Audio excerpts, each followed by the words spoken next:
Hi, this is Sherry Bowers. I wanted to do a quick video to talk about migrating from one website platform to another. Guaranteed, if you're in business long enough, at some point you're going to probably need to go through that process.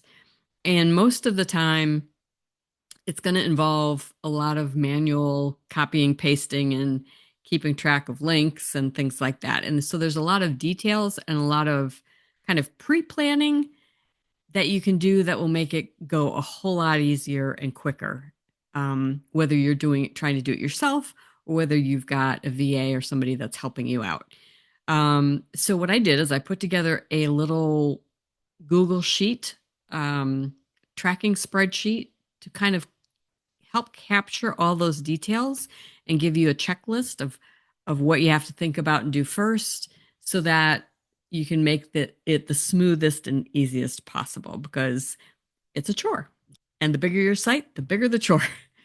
So let me share my screen and I'm just going to kind of walk you through what the spreadsheet is, what it can do for you, and um, and some of the little nuances of it. So down at the bottom, we've got different tabs. The start here is what we're looking at right now. That's going to include some tutorials um, that you can access.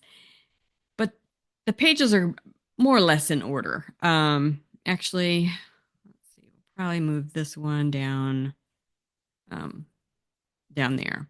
So you're going to start with the pre-migration tab. And this is going to give you some about, let's see, 10 steps that you need to kind of work through before you even start.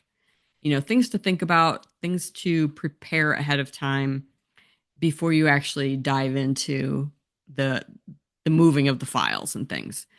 Um, the way the spreadsheet's set up, I've got the steps sequentially. You can mark the status as you go along with pending, in progress, or complete. Um, so I cover the steps, some questions that you might have to ask yourself or contemplate, and some instructions, reasons why that is important, like this is an important step. And then there'll be some resources to learn that I'll be adding to the last column. So this is kind of walking you through just those initial pieces that are important before you start moving files. And in a sequential way so that you can make the process the most efficient that you can. So as we go along, one of the first things is you're going to decide, are you doing it yourself or are you going to hire help, right? Um, Another key thing is your email. Where is your email being? Who's handling your email right now for your business? Is it a web email account that you've created inside of your hosting account for your current website? So, say you've got WordPress and you've got a cPanel hosting account and you created that email in there, then that you need to do something about that before you start moving or letting that hosting account go. Then you're going to want to look at the domain. Are you going to keep your same domain? Are you moving everything to a new domain? Are you moving it to a subdomain? And there's some information on that. Then we're going to move into kind of the prep. So you want to take a look at your brand colors. And if you've already got that figured out, awesome. If you don't, then what you want to do is go to your website settings and kind of pull out what were you using for your main colors and get that information, and you can document that on the brand colors tab. And this is where you can put your color, the description that could be like, I just call mine purple, right? But it's got a specific shade of purple, right? So that's where the hex code comes in. And then I could make notes on where I'm using that color the most. Is it like a color that I'm using for the buttons? Am I using it for headlines? So this gives you some recommended, where most people use color. And then you've got some lines where you could add in your own. There's also down here two resources if you have never heard of a hex code for colors or you would like to pick some specific colors and make those your branding colors. these are some great tools to play with that are free that'll help you do that.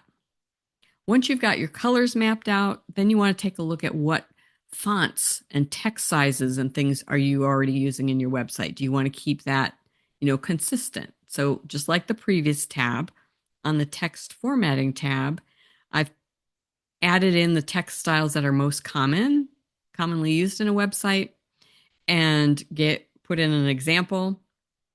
So for like the body text, that would be the Georgia font, size 16, and the color code is the pound sign, the number sign with 6 zeros. So that means black. That's the hex code for black.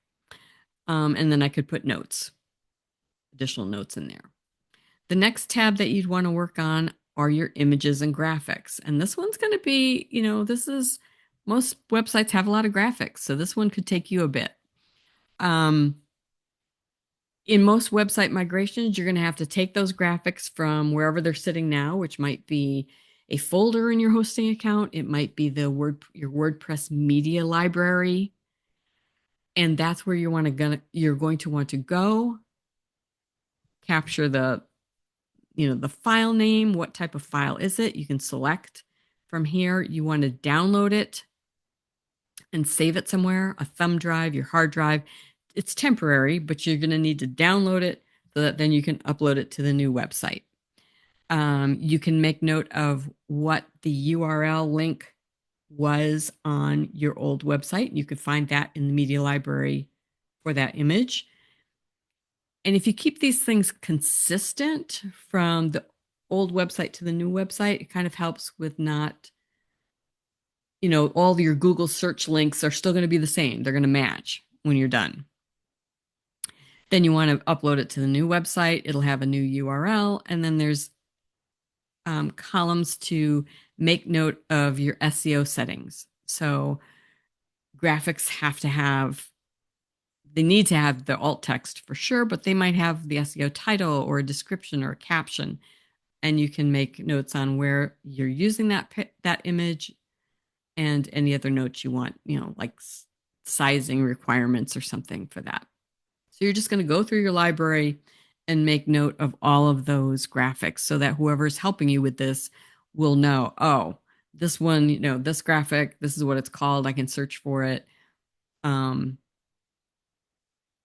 I can upload it to the new website and it's going to be it's going to be going on a particular page.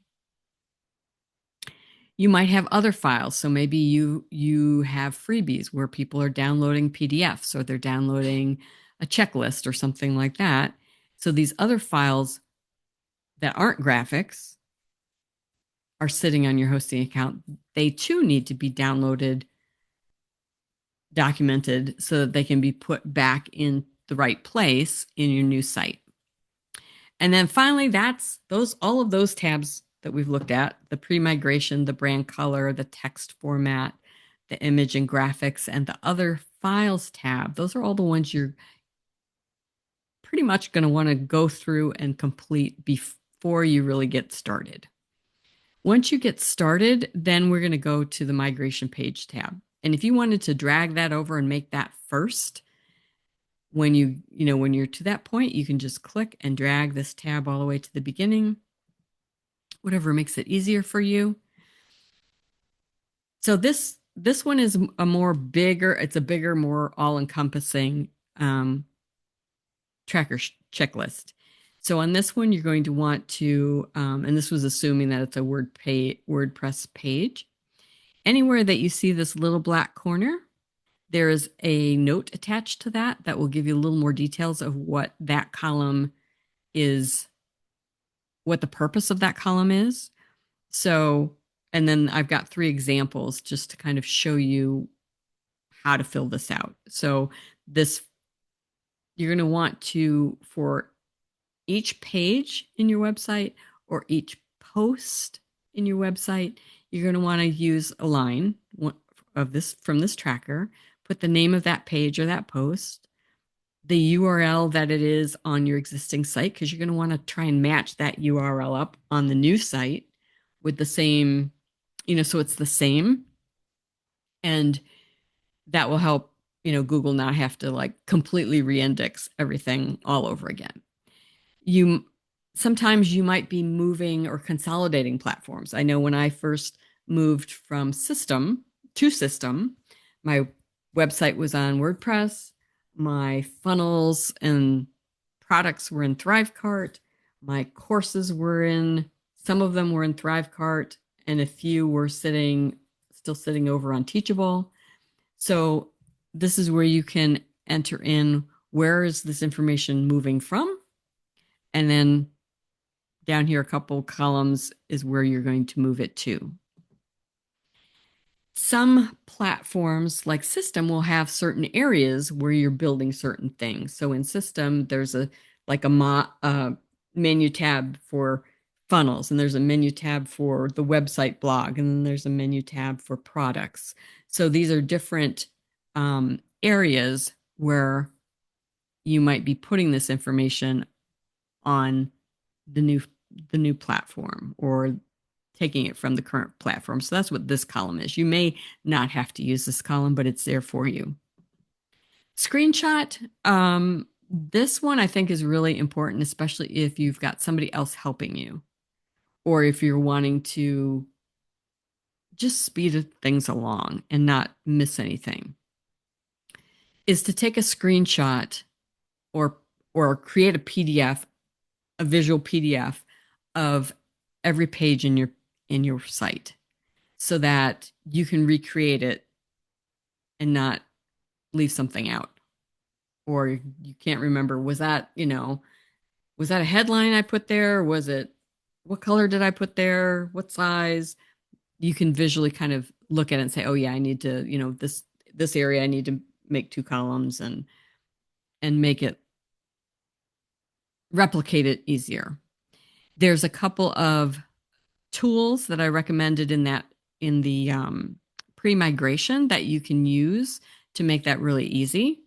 A couple of browser extensions. One that I love is the Go Full page, and you just click on that and it'll create an exact copy of that page. And then you can choose to do an image or a PDF of it. I would do the PDF because then that gives you the ability to actually kind of copy and paste text from that, where you can't with an image. Is it a page you're going to migrate over, and what's the status? So this column is for the status. It can be in progress. It could be one that you're planning on doing. It can be done, or maybe it's a page that as you're looking at the old site, you're like, that's old. I don't want to waste any time on that. But the person that, if somebody's helping you, they aren't going to know that unless you tell them. So you'd still want to list at least the name of the page and maybe the URL and the fact that that one is not supposed to be moved. You're just gonna not worry about it. Going over a little further, then we've got where you can put some instructions for whoever's helping you or notes for yourself. So on the new platform, where is it going? What feature area, or are there specific instructions that you want to add for the person helping you? And then the URL, the final URL that page should be sitting on, right? So that you've got that listed out and easy. And then if you've got people helping you or just for your own sake, you can put, the date that it was completed or you've approved it, whatever you want to put there. So once you've kind of looked at these examples, if you want to delete those lines, you could, or overwrite them, you can. That's just for your use and to try and make it easier to understand. All right, with that, I hope that kind of gives you a good tool to get started. If you're moving your site to the system platform and you would like help, if you have a paid, there's a couple of ways you can get help. System will migrate your website for free completely. No limits on like how big or how much stuff you have on your old platform. There is a time delay with that. It's not instantaneous because they actually have people physically doing this for you, but they do it for free for any account that is upgraded to a paid annual version, or if you've upgraded to the top level premium, I think it's premier. Um, and if you go to the top level, they'll do it for you whether you're on a monthly payment plan or the annual plan. So that's one way to kind of bypass having to do this all yourself. The other one is I do have a team that we could kind of look at your website and give you some feedback on what that would cost for me and my team to do that for you. So if that interests you, just shoot me an email, reach out, and we'll have a little conversation about it. All right. Have a great day. Thanks.